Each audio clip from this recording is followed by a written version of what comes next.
Hello दोस्तों, आज के वीडियो में हम लोग देखने वाले हैं VP630 वीडियो प्रोसेसर के बारे में, जो कि यूज होता है वीडियो डिस्प्ले में, रेंटल डिस्प्ले में, या आप जो भी शादी विवाह पार्टी में पीछे बड़े बड़े स्क्रीन देख रहे हैं उसको चलाने के लिए यूज होता है। कोसी इलेक्ट्रॉनिक्स। जैसा कि नाम है इसका, वीडियो प्रोसेसर आपके कंप्यूटर के वीडियो को प्रोसेस करके स्क्रीन के ऊपर चलाने का काम करता है।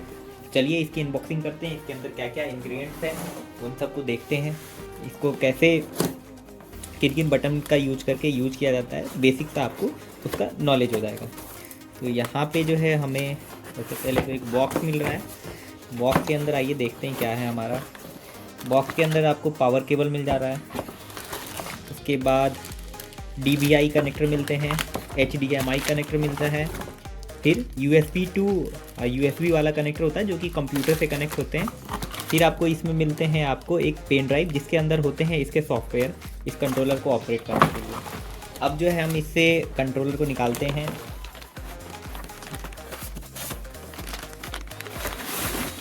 ये रहा हमारा कंट्रोलर। ये आपका कंट्रोलर कुछ इस टाइप का है। इसको हम लोग खोल लेते हैं बाहर, और पूरा ये कंट्रोलर जो है आपको प्रोसेसर एम्पलीफायर की तरह दिखता है। तो ये देखिए, ये आपका रहा कंट्रोलर। दोस्तों सबसे पहले हम लोग इसके थोड़ा फ्रंट के बटन इन सब को समझ लेते हैं। तो यहाँ पे देखिए, ये आपको पावर बटन मिल रहा है जिसे आप ऑन ऑफ कर सकते हैं। ये आपका LED डिस्प्ले है जिससे कि है आप इसकी सेटिंग वगैरह वगैरह को देख सकते हैं। यहाँ पे IR दिया है, तो इसके लिए रिमोट आते हैं हुडवी कंपनी के, तो उससे आप उसमें कुछ कुछ सेटिंग चेंज कर सकते हैं। उसके बाद यहाँ पे आपको ये सब बटन दिए हैं। ये सोर्स है, सोर्स का मतलब जो आपका वीडियो का सोर्स होगा कहाँ से होगा। DVI है, HDMI 1, 2 ये सब है।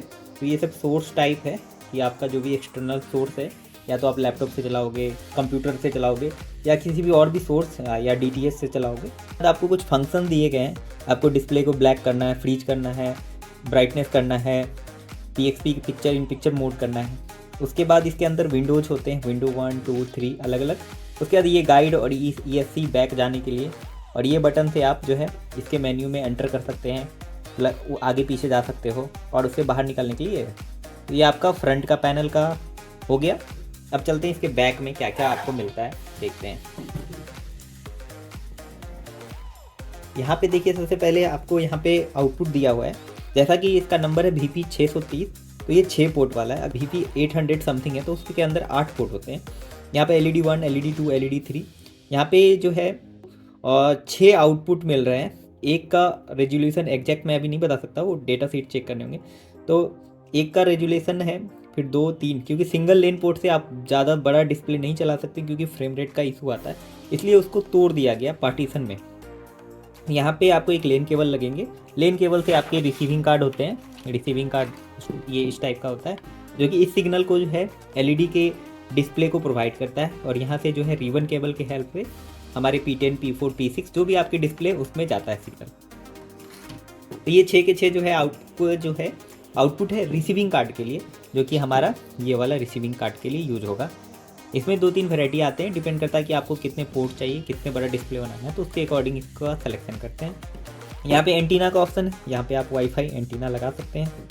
इनपुट में देखिए आपको ये सब ऑप्शन मिलता है। SDI इनपुट है, HDMI 1, HDMI 2, DVI।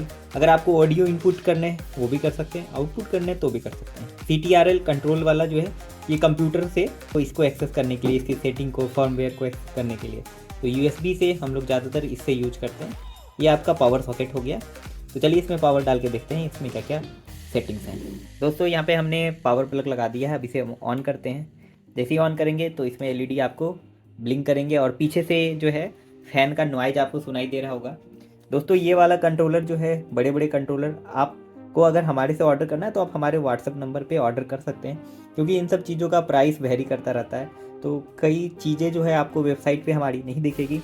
ये कंट्रोलर थोड़ा कॉस्टली आता है, इसलिए वेबसाइट पे लिस्ट नहीं किया हुआ है। आपको डिस्प्ले का मटेरियल चाहिए तो आप वेबसाइट और WhatsApp पे हमारे पता कर सकते हैं। आइए यहाँ पे हम चलते हैं सेटिंग्स में। यहाँ पे देखिए आपको मेन्यू दिया हुआ है। अगर इस पर हम क्लिक करते हैं तो यहाँ मेन्यू खुलता है। मेन्यू में net, layout, effect, capture, template, setting, ये सब है। अगर आपको इसमें एक्सेस करना है तो आपको इसको घुमा करके करना होगा। तो अभी देखिए अभी हमारा येलो ही हो रहा है नेट पे।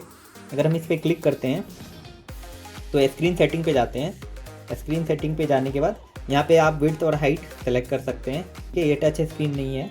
आपको बैक जाने के लिए ESC प्रेस करने होंगे। फिर आउटपुट पे जाते हैं, फिर ओके करते हैं। पोर्ट 1 में जो विड्थ क्या है, पोर्ट 2 में विड्थ क्या है, हाइट क्या है। जैसे मुझे इसके विड्थ सेट करने हैं तो मैंने क्लिक किया, दोबारा क्लिक करेंगे और यहाँ से जो है आप या तो नंबर सेट कर सकते हैं, जैसे मुझे रखने हैं 108। उसके बाद ये हमारा हो गया। बैक जाते हैं, पहले इसको रखना है, उसके बाद सेव भी करना होता है। मैं डाल देता हूँ 108। इस पर क्लिक करके सेव कर दिया। अब नीचे गए हाइट में, हाइट सेट कर लेंगे। फिर आपका हो गया बैक। ऐसे करके पोर्ट 2 पोर्ट 3 ऐसे करके आप जा सकते हैं। इनपुट सेटिंग में आपके कौन से सोर्स हैं तो वो दिखाएगा। अगर आप वायर लगाएंगे DVI वाला तो ऑटोमेटिक DVI वाला LED ब्लिंक करेंगे। जो भी आप लगाएंगे उसके अकॉर्डिंग ये LED आपको सिग्नल देगा कि हाँ इसमें ये सिग्नल आ गया है। ये डिस्प्ले आपको इसके बारे में इंफॉर्मेशन देता है कौन सा क्या चल रहा है। अभी हमारा कोई भी इनपुट सोर्स नहीं है तो बैक जाते हैं। उसके बाद लेआउट में विंडोज़ 1 का लेआउट, विंडोज़ 2 का लेआउट, विंडोज़ 3 का लेआउट ऐसे कर सकते हैं। फिर बैक जाते हैं। इफ़ेक्ट्स में जो है आपको विंडोज़ 1 में कौन सा इनपुट है, आउटपुट है, ये सब है। ब्राइटनेस वगैरह वगैरह, आपको वॉल्यूम, जैसे मैं इफेक्ट्स में गया, यहाँ पे ब्राइटनेस कंट्रोल कर सकते हैं, शार्पनेस, कॉन्ट्रास्ट, ये सब। तो ये सब आप कंट्रोल कर सकते हैं। फिर कैप्चर में स्क्रीनशॉट लेना है, ये सब लेना है तो आप कर सकते हैं। टेम्पलेट्स में जाते हैं, मोड 1, मोड 2। जैसे हम यहाँ पे मोड इसमें गए,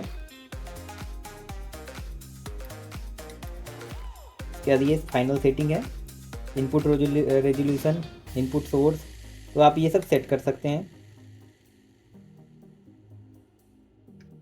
ठीक है, तो ये आपका वीडियो प्रोसेसर जो है वीडियो प्ले करने के काम में आता है। तो दोस्तों आपको ये कंट्रोलर के बारे में समझ में आया होगा। इस कंट्रोलर को यूज करने के लिए आपको P10 के डीप नॉलेज चाहिए, P6 डिस्प्ले बनाने का नॉलेज चाहिए, फिर जाके आप इस कंट्रोलर को यूज कर पाएंगे। आपको नॉलेज होना चाहिए कि हार्डवेयर कॉन्फ़िगरेशन कैसे करते हैं, ये सब कैसे करते हैं। तो इसके बारे में पता होने के बाद आप ये कंट्रोलर यूज कर सकते हैं। इन फ्यूचर में भी मैं इसके ऊपर वीडियो लाऊंगा कि एक पैनल छोटा सा डिस्प्ले इसके थ्रू चला करके दिखाऊंगा। दोस्तों अगर इस टाइप का आपको वीडियो चाहिए तो नीचे कमेंट कीजिए, तो मैं ज़रूर आपके लिए वीडियो बनाऊंगा। अगर आपने अभी तक हमारे चैनल को सब्सक्राइब नहीं किया है तो आप सब्सक्राइब कर ले, ताकि आपको नए नए प्रोडक्ट का अपडेट मिलता रहे, नॉलेज मिलता रहे। तो होप तो दोस्तों आपको वीडियो अच्छा लगा होगा, थोड़ा बहुत इन्फॉर्मेशन मिला होगा इस कंट्रोलर के बारे में। Thank you for watching our video.